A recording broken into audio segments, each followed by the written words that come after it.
Time Out by Eileen Moynihan, read by Rosie Turner. Meg lifted her head off the pillow and looked at the clock. It was only 5:30 a.m. and the birds were twittering madly outside. It was as if they knew people were acting strangely and the world had suddenly changed. They were relishing having their own space, no people to annoy them, no noisy cars and airplanes with noxious fumes. For once they could live the way they wanted to live and were meant to be. Now the sun was shining through the slats of the window blind and making patterns on the wall. "Come on, get up and come out to play," they said cheerily, or appeared to be saying.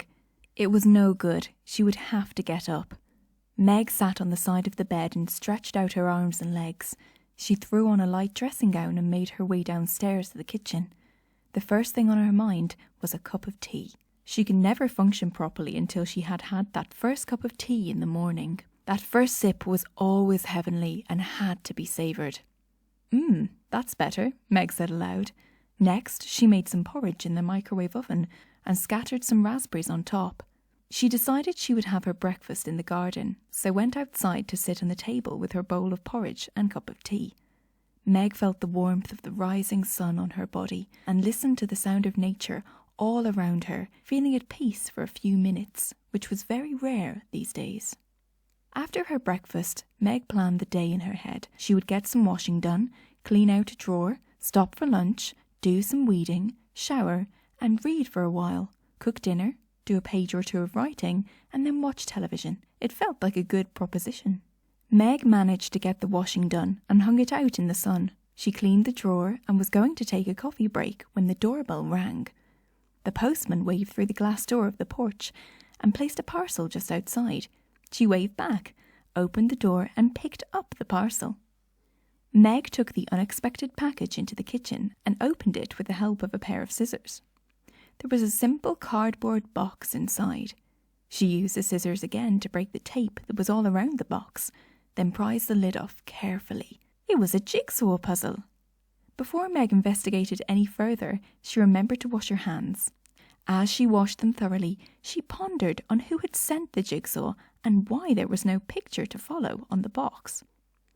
Meg took another look at the jigsaw. There was a lot of dark pieces that looked the same. "This puzzle will take me ages," she thought, leaving it on the kitchen table as she prepared a light salad for lunch. Whilst eating her lunch, Meg decided to keep to the plan for the day, but every time she ticked off something on her list, she would take out a few jigsaw pieces with an outside edge. So she went about her business and managed to extract quite a few outside pieces from the jigsaw, which she had spread out on the table. That night she decided to give herself more time the next day to really make progress with the jigsaw. The weather forecast was for rain anyway. The early morning was cloudy, so Meg tackled the jigsaw straight after breakfast and became totally absorbed in the task. Before she knew it, it was mid-morning and she still hadn't dressed. Meg had an online meeting at noon, so she reluctantly went off to have a shower and find clothes, but as she went out of the kitchen door, she turned back to admire what she had achieved so far and smiled. After her meeting, Meg made herself a sandwich and started to do the jigsaw again. It was pouring with rain outside and the wind was tossing the trees around. It was a change from the run of hot weather they had been having. This made Meg feel less guilty about just doing the jigsaw, and she convinced herself that she would get on with some housework later. So far, she had made the frame of the jigsaw and had started building up a few areas connected to the edges. She had started trying to put the different shades of darkness into groups, hoping that they would match together. By the end of the day, Meg felt like she was beginning to make progress. The jigsaw was becoming an obsession. She found herself dreaming about it and not wanting to be interrupted by her phone, online meetups, or boring household chores. Every piece fitted was an achievement. Every area that was expanded got her excited. The only problem was she was running out of food and needed to go shopping. Lately, she had been visiting the local town once a week for a big shop. She was always diligent in taking her homemade mask and disposable plastic gloves. She knew it would be a long wait to get into the supermarket, so stoically took her place in the queue, keeping 2 meters away from the person in front of her. Meg didn't want to do that today. Then she had a brainwave. She would get her shopping delivered and have her milk bought regularly too. Now that she came to think of it, she was feeling hungry. Instead of cooking, she decided to get a takeaway meal delivered from a local restaurant, which had managed to keep going by offering that service. She ordered spaghetti carbonara and made out a shopping list to be ordered in the morning. Meg really enjoyed not having to cook, and the meal was delicious. It also meant there was no washing up to do, so as soon as she had eaten, she carried on with the jigsaw. Keeping going at it until the early hours of the morning, she eventually realised that she was tired and reluctantly rolled into bed, where she fell into a deep sleep.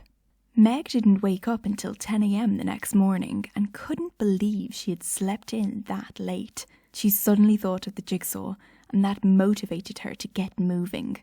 She slipped on her dressing gown and went downstairs to make a cup of tea, and once she had the tea in her hand, she was ready to tackle the jigsaw yet again. The jigsaw was half finished now, and Meg could clearly see that it was going to be a man's face. The chin definitely looked familiar, so she wondered if it was some famous celebrity. Meg decided to only do the jobs that were necessary around the house and to have a microwave dinner so she could carry on with the jigsaw.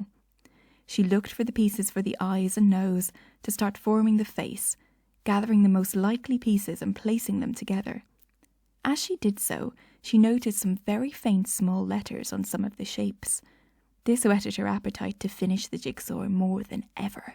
Throughout the day, she would stop on the hour and do any job she needed to do, and then went back to the jigsaw until the next task. The face began to take shape, and the letters formed into words as Meg began to see whom the jigsaw portrayed. She stopped and took a deep breath. She felt tears pricking her eyes, and her stomach started to do somersaults. Meg forced herself to continue. What would the words say? Who sent the jigsaw? Was he dead or alive? She knew it was Brendan in the jigsaw. As she discovered each piece of his features and his face began to form, Meg felt a rush of overwhelming love and pain in her heart. The words began to connect and make sense too. She made out the words, you, love, always, heart.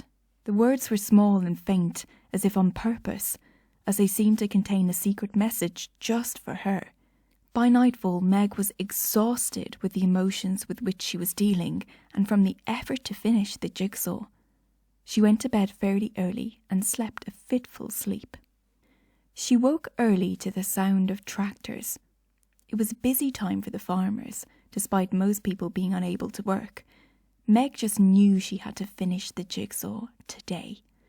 She took a deep breath and got up, made her usual cup of tea, and forced herself to start. She did want to finish, but was half afraid to. What would be the outcome of finishing? There at last was his beautiful face, and she read the words slowly. You will never leave my heart, and I will always love you, Meg. A tear rolled down her cheek, followed by another one and another. They dropped in quick succession after that, but she smiled and felt loved. She had believed Brendan to be dead, as he had disappeared one day and she'd never seen or heard from him again. It was as if he had vanished into thin air, and there was no reason she would fathom for him to leave her. Their hearts had been one. Now she wondered, was someone playing a cruel trick, or were they attempting to be kind? Whatever the reason behind the gift, because indeed she had come to feel it was a gift, she had decided she would have to frame it. Meg went online to look up frames she could order, as all the local stores were closed, except for the supermarkets. She had measured the jigsaw very carefully to make sure she chose the exact frame she needed. When her eyes fell on a beautiful gold frame that was simple but worthy of holding her beloved, she clicked on the purchase button and felt satisfied. Then Meg slept soundly that night. It took 3 days for the frame to arrive. In the meantime, Meg had been trying to catch up with jobs around the house and garden, contacting friends and family. She didn't feel alone anymore, and the day the frame came, she couldn't wait to get the jigsaw inside and hang it up. She hummed to herself as she carefully slipped the jigsaw from the table onto a piece of cardboard that had been cut to the exact measurements of the frame. She slowly lifted the cardboard along with its precious cargo, gently inserting it into the frame and behind the glass. Ever so slowly she turned it over whilst holding the cardboard and jigsaw in place. Then she turned each little metal tab to hold the whole thing together, taped the back of the frame, and then turned the whole thing back over to look perfect. Before long, the jigsaw took pride of place on her kitchen wall. She found herself looking at it constantly and smiling. A couple of days passed, and Meg was experiencing a feeling of peace and calmness that she hadn't felt for a long time. She began to write with an intensity and joy. Knowing she would create something beautiful, she just felt it. Meg was busily typing away at her intended novella when the doorbell rang. It was the wrong time of the day for the postman, and she hadn't ordered anything. Curious. She got up and went to see who it could be. Standing outside the glass door of the porch was Brendan. Her hand flew to her mouth as he indicated to her to open the door. Meg opened it with fumbling fingers and, forgetting all about social distancing, threw her arms around him and hugged him tightly. He hugged back and then held her out from him. "I can explain," he said.